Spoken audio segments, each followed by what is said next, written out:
먼저 어제 오늘 나온 전국 지표조사, MBS 조사와 함께 한국갤럽의 오늘 조사까지 살펴보도록 하겠습니다. 여론조사 결과입니다.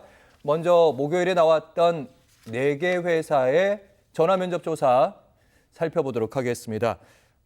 대선 구도, 그러니까 대선에서 크게 3가지가 중요한 건데 그 중에 하나가 이 구도입니다. 57대 32, 정권 교체가 52, 정권 재창출, 국민의힘을 중심으로 한 이 격차가 벌써 25%포인트까지 벌어져 있는 상황입니다. 그리고 대통령 후보 지지도 살펴보도록 하겠습니다. 구도 중요하고요. 인물이 그 다음으로 중요한 사항인 거죠. 이재명 후보가 49%, 지난 조사보다는 6%포인트 올랐고 국민의힘의 김문수 27%, 2%포인트 떨어졌고요. 이준석 7, 그리고 황교안 1, 모름 무응답은 16으로 나타났습니다. 지금까지 보셨던 게 MBS 목요일에 발표됐던 조사고요. 이번에는 한국갤럽 오늘 오전에 발표됐던 조사 결과 살펴보도록 하겠습니다. 이 결과는 조금 다를까 싶어서 봤더니 크게 달라진 바가 없습니다. 대동소이합니다. 이재명 후보 51. 이재명 후보의 지지율은 ARS부터 시작해서 전화면접까지 다 50%대로 보시면 됩니다. 김문수 29, 이준석 8, 이외 인물이 1, 의견 유보가 12. 역시 전화면접이고요. 표본 오차는 플러스 마이너스 3.1%. 이재명 후보의 지지율이 이제 50% 근저니까 박스권이라는 말이 이제 나오지도 않고 콘크리트 지지율이라는 말이 나오고 있고, 문제는 이제 김문수 후보의 지지율입니다. 전화면접 조사에서 30%로 나타나는 조사보다는 그 아래로 나타나는 조사 나오고 있습니다. 어떤 말씀? 왜냐하면 우리 앵커가 하신 말씀, 구도와 인물에서 다 밀리고 있다. 이게 정확한 표현입니다. 이 정권 재창출 의견보다는 정권 교체 의견이 압도적으로 높아요. 왜 그런가 하면 민주당의 그 내란제 프레임이 그만큼 먹혀들고 있다, 이 얘기입니다. 이 내란제 프레임이 먹혀들고 있다고 하는 데 비해 거꾸로 가령 이재명은 12가지 범죄 혐의로 5개 재판을 받고 있는 아주 중범죄 혐의자다.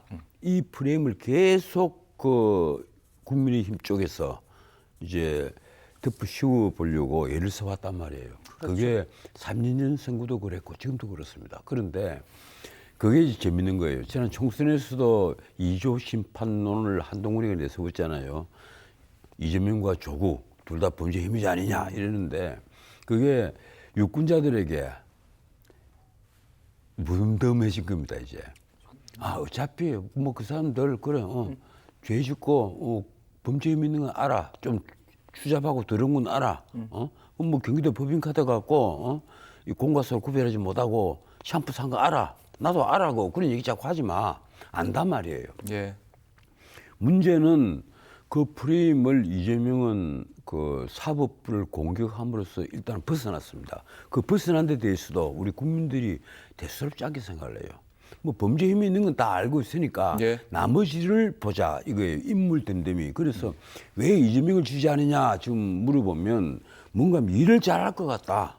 능력이 있어 보인다. 이 얘기예요. 유능해 보인다. 그럼 왜 김문수를 지지하느냐? 김문수 지지하는 뭐 29% 혹은 27% 이제 그 격차가 크잖아요. 그렇죠. 이분들에게 왜 그럼 김문수를 지지합니까? 물어보면 청렴하고 깨끗해서 이 얘기를 하거든요. 그러니까 청렴 깨끗한 김문수는 일 잘하고 좀 더러운 이재명에 비해서 훨씬 인기가 떨어진 거예요. 지금은 일자리를 창출하고 그리고 무엇보다도 격차를 해소하고 이게 중요하단 말이에요. 그런데 전 변호사님이 봤을 때 지금 시대 정신 그런데 지금 일자리 민생 격차 해소 이게 중요한데 그럼 김문수 입에서 그럼 지금까지 뭐가 나왔느냐? 일자리 얘기는 나왔어요. 나왔지만 그게 먹혀들지도 않아요. 어떻게 일자리를 만들겠다 하는 그게 디테일한 정책이 빠져 있단 말이에요. 그렇죠. 내가 노동계획을 어떻게 해서 어떻게 일자리를 만들겠습니다. 삼성과 어떻게 협의를 하고 SK와 어떻게 협의를 하고 현대차와 어떻게 협의를 하고 우리나라에 어떻게 생산 라인을 만들겠습니다. 트럼프는 미국의 현대차 공장을 옮겨가도록 만들어버렸잖아요. 그러니까요. 그런데 거기에 비해서 우리는 어떻게 일자리를 만들겠습니다. 이런 얘기를 하지 못하고 있고 그리고 격차를 해소한다는 말을 애초에 하지를 않아요. 빈부 격차는 역시 뭐 우리나라가 미국이나 일본에 비하면 아직까지는 적습니다만 그렇더라도 이 자유민주주의 국가에서 서민들이 불행하게 여기고 있고 그리고 그 실제로 불만인 것은 바로 그 격차란 말이에요. 예. 왜 부자는 저렇게 행복해하고 건방지고 그리고 방자하게 그래도 괜찮으냐. 나는 왜 이렇게 아둥바둥 살아도 이렇게 살기가 힘드느냐 하는 문제란 말이에요. 예. 그건 복지를 넓혀준다고 해소할 문제가 아닙니다. 기본적으로 일자리를 만들어야 되고 격차를 줄이기 위해서는 여러 가지 다양한 방법을 써야 돼요. 우선 그리고 사회의 전체 분위기가 부자가 겸손해져야 됩니다.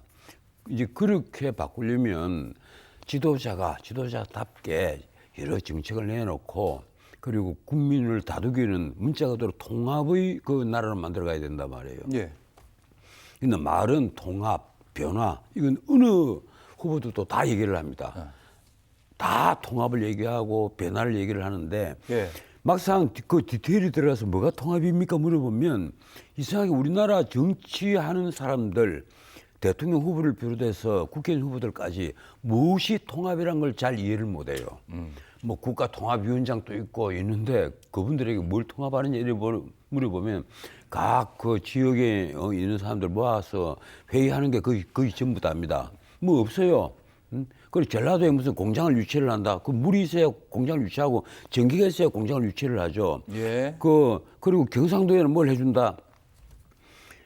아닌 말로 우리나라에요. 방패장 하나를 만들려 해도 그냥 밀란이 일어날 판입니다. 이런 나라에 통합을 한다고 하면 말만 통합이란 말을 해야 되는 게 아니라 그 통합의 어떤 구체적인 모델이 나와야 되는 거예요. 통합의 첫 번째는 격차를 해소해 주는 겁니다. 그래 통합이 되죠. 예. 두 번째는 지역 갈등을 해소를 해줘야 되는 것이고 뭐 여러 가지 방안들이 있습니다. 내가 오늘 그 얘기를 하려고 나온 건 아닌데. 근데 정 변호사님 말씀을 듣다 보니까 일단 구도도 내란이냐 아니냐 여기서도 김문수 후보가 밀리고 있고 말씀하신 대로 후보 경쟁력 결과적으로 이제 정책 유능함인데 그 유능함 정책에서도 밀리고 있고 지금 그건 밀리고 있단 말이에요. 시대 정신. 지금 뭔가 일자리 또 만들어야 하나 되는데. 제가 말씀을 드릴게요. 지금 우리 보수층 국민들은 야 그래도 역전의 기회가 있지 않겠느냐 이러는데 자 제가 두 가지를 말씀드리겠습니다. 첫 번째는 역전의 기회는 없다. 왜 그런가 하면 없어요? 지금까지 예. 우리나라 대선 사상 대선 운동 기간이 시작될 때의 지지도가 바뀐 예. 적이 없습니다. 투표장에서. 맞습니다. 특히 이맘때 여론조사 결과 끝까지 예, 이어집니다. 바뀐 적이 없단 예, 말이에요. 맞아요. 그런데 예. 두 번째, 그래도 희망을 좀 드려야 안 되겠습니까? 변수는 있다. 특히 이재명에게 변수는 있을 수밖에 없다. 왜 그런가 하면 지금까지 야당의 후보로서 이런 후보가 없었단 말이에요. 수많은 범죄 혐의로 울룩져서 5개의 재판을 받고 있는데 마지막에는 조희대 대법원장이 그 유죄 취지로 선거법 사건에 있어서 파기환송을 했잖아요.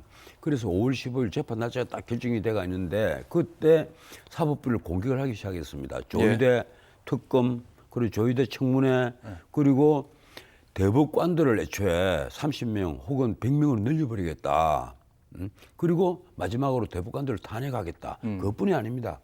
공직선거법 법 자체를 바꿔버린다. 허위사실 공표시를 빼버리겠다. 허위라는 걸 행위라는 걸 자체를 그렇죠. 빼서 허위사실 공표시를 사실상 사문화를 시켜버리겠다는 거예요.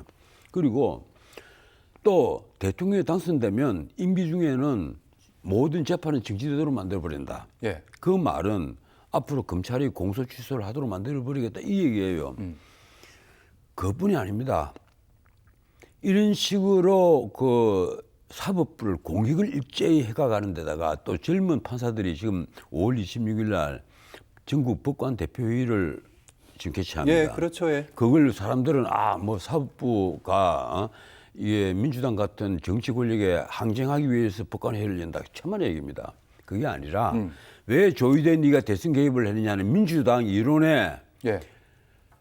사법부 안에서 박수를 쳐주는 거예요. 젊은 법관들이 예. 왜 당신이 그냥 그대로 모른 척하고 있으면 될 텐데 왜 그걸 굳이 법관 그 전원합의체에서 예. 유죄 취지로 파기환송을 하도록 해서 이 난리를 피웠느냐 대선 개입을 하는 거 아니냐 그 방향으로 지금 예, 생각하시. 아니 그거예요 지금 그 논의예요. 아니 방금 말씀대로 전 변호사님 말씀대로라면 이번 법관 대표 회의도 예, 법관 대표회에서 그 얘기가 나온단 말이에요. 그 얘기를 하기 위해서 그 얘기를 떠드는 분들이 법관 대표회의를 열자. 제가 기억하기로는 이번에 한 100명쯤 법관 대표회의 투표를 했는데 26명 정도가 찬성을 했대요. 이 얘기면 사법부가 정치에 개입했다기보다는 사법부의 독립을 좀 더 천만의 얘기입니다. 얘기할 가능성이 높지 왜 않을까요? 조의대 당신이 예, 대선에 개입을 했느냐 그 말이에요. 그 방향으로 예, 생각하신다면.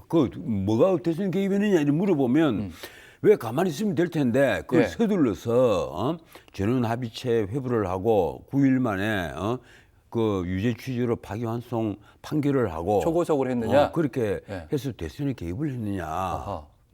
근데 전 변호사님 그것이 오히려 사법부의 독립을 해치는 것이다. 이제 이런 논리예요. 그러니까